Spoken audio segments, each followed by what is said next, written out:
RBSC education academy में आप सभी का स्वागत है।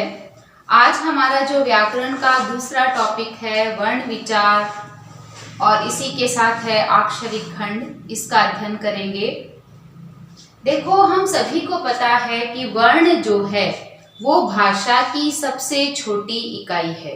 वर्ण भाषा की सबसे छोटी इकाई है और इसके टुकड़े करना संभव नहीं है। जब हम शब्द के टुकड़े करते हैं तो शब्द के टुकड़ों को जब हम करते हैं तो उसके अलग अलग आपके भाग निकल कर आते हैं, ध्वनियां निकल कर आती है और उन ध्वनियों के आधार पर हम ये कहते हैं कि वर्ण दो प्रकार के होते हैं। एक होते हैं स्वर और एक होते हैं व्यंजन। यानी स्वर और व्यंजन वर्ण के दो प्रकार होते हैं, जिसमें क्या होता है कि स्वर जो है वो अपने आप में पूर्ण होते हैं। वर्ण को बोलने के लिए किसी की सहायता की आवश्यकता नहीं होती है। और जो व्यंजन होते हैं वह क्या होते हैं, वर्ण के स्वर के बिना अधूरे होते हैं। वर्ण के अंतर्गत जो व्यंजन होते हैं वो स्वर के बिना अधूरे होते हैं और स्वर की सहायता से ही बोले जाते हैं। अब हम बात करते हैं, देखिए, वर्ण विचार। मैंने लिखा है, भाषा की वह छोटी से छोटी इकाई जिसके टुकड़े नहीं किए जा सकते हों वर्ण कहलाते हैं। जैसे पीला, पीला शब्द है तो पै हलंत, फिर ई बड़ी, लै हलंत आ, और इस प्रकार यह शब्द बना पीला। अब हम इसके टुकड़े करना चाहें, यानी अब इसके बाद हम इसके टुकड़े करना चाहें तो संभव नहीं है। तो यह ध्वनियां अक्षर या वर्ण कहलाती है और ये जो ध्वनियां है ये आपके दो प्रकार की होती है। कौन कौन सी? एक तो स्वर और एक व्यंजन। फिर देखिए, स्वर किसे कहते हैं?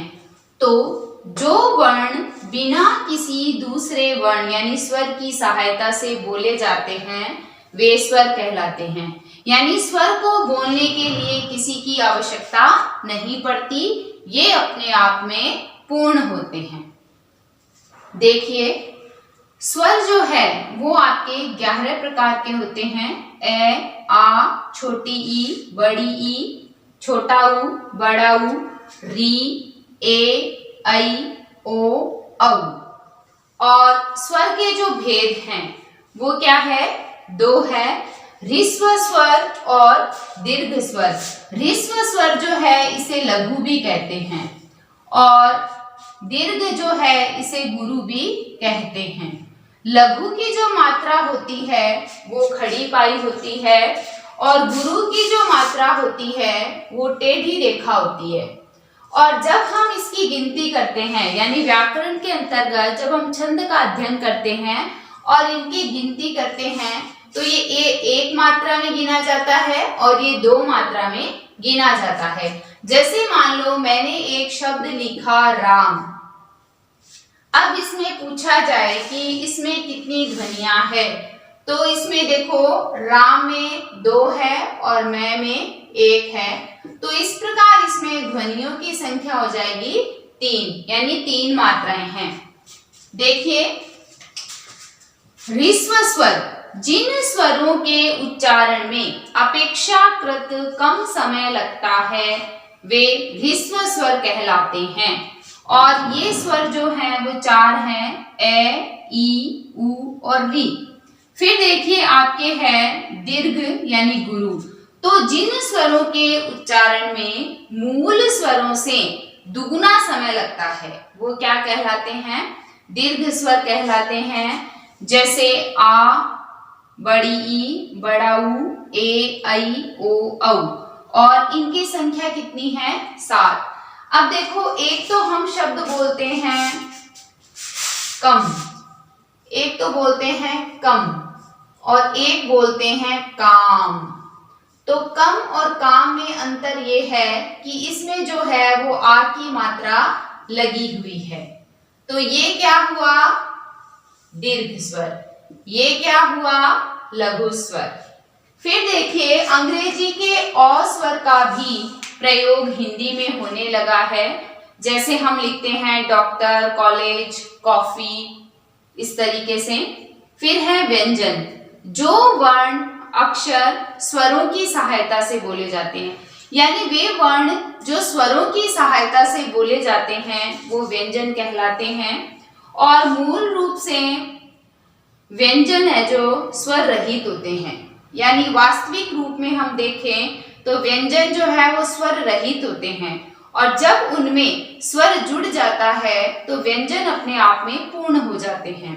फिर देखो हल वर्ण के स्वर रहित होने का परिचायक है, यानी जैसे कहीं पे ऐसे लिखा हुआ है तो ये क्या है? आधा क है, और इससे अभिप्राय क्या होता है कि ये हल है, यानी ये जो चिन्ह है ये इसके आधे होने का पर्याय है।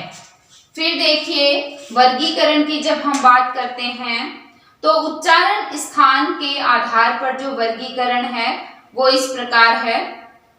कै वर्ग, कै वर्ग जो है इसके साथ ए, आ, विसर्ग और है, इनका जो उच्चारण स्थान है वो कंठ है। फिर है आपके चै वर्ग, चै वर्ग का उच्चारण स्थान है तालु।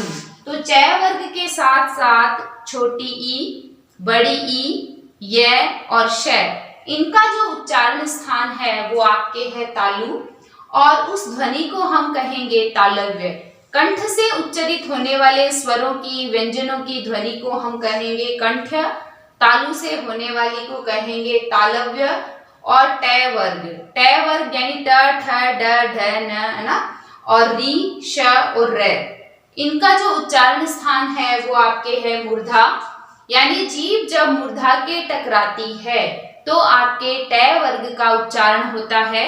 इसके साथ ही साथ मूर्धन्य श और र का उच्चारण भी होता है, और इन ध्वनि का जो नाम है वो है मूर्धन्य ध्वनि।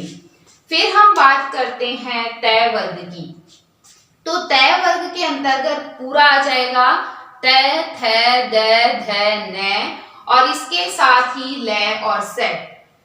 इनका उच्चारण जब हम करते हैं तो हमारी जो जीभ है वो दांतों का स्पर्श करती है, और इसके कारण इनका जो उच्चारण स्थान है वो दांत माना जाता है, और इस ध्वनि को दंत्य कहते हैं।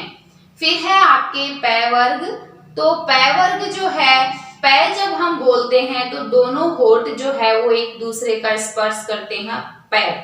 और पै वर्ग जो है वो पै, फ, ब, भ, मै, इसके साथ ही साथ छोटा ऊ और बड़ा ऊ, ये आपके ओष्ठ है, और इनका जो उच्चारण स्थान है वो ओष्ठ है, ध्वनि मानी जाएगी ओष्ठ।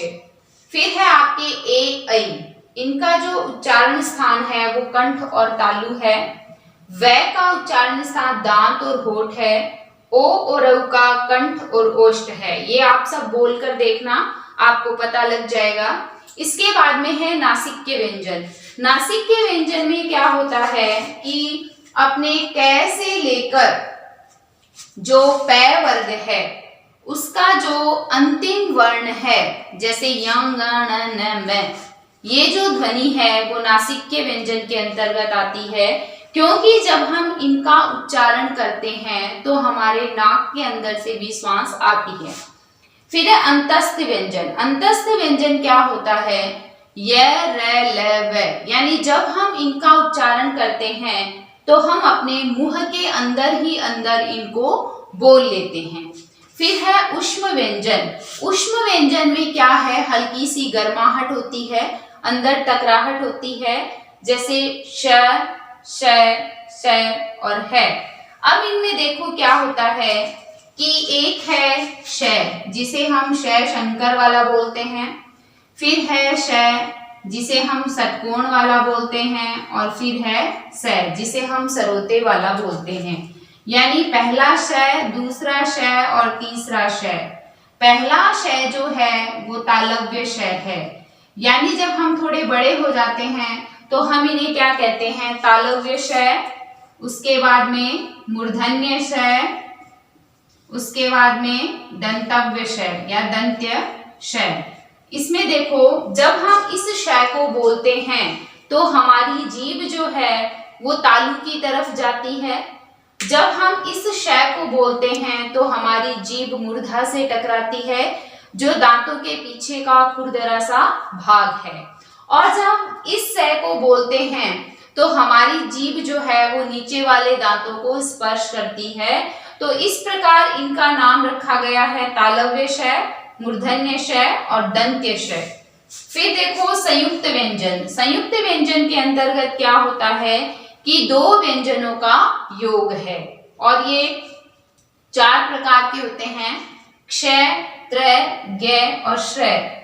और इनका जो योग है जैसे क और श षटकोण वाला मिलके बनता है क्ष, त और र मिलकर बनता है त्र, ज और य मिलकर बनता है ज्ञ और श और र मिलके बनता है श्रय। तो देखिए आज हमने वर्ण विचार का अध्ययन किया और वर्ण विचार के बिना हमें यह पता ही नहीं चलता कि भाषा किस प्रकार बनती है, क्योंकि भाषा बनने का जो साधन है वो यही है। वर्णों के मेल को शब्द कहते हैं, शब्दों के मेल को वाक्य कहते हैं और वाक्य के मेल को भाषा कहते हैं। और भाषा के द्वारा ही मनुष्य अपने भावों को एक दूसरे के समक्ष प्रस्तुत करता है।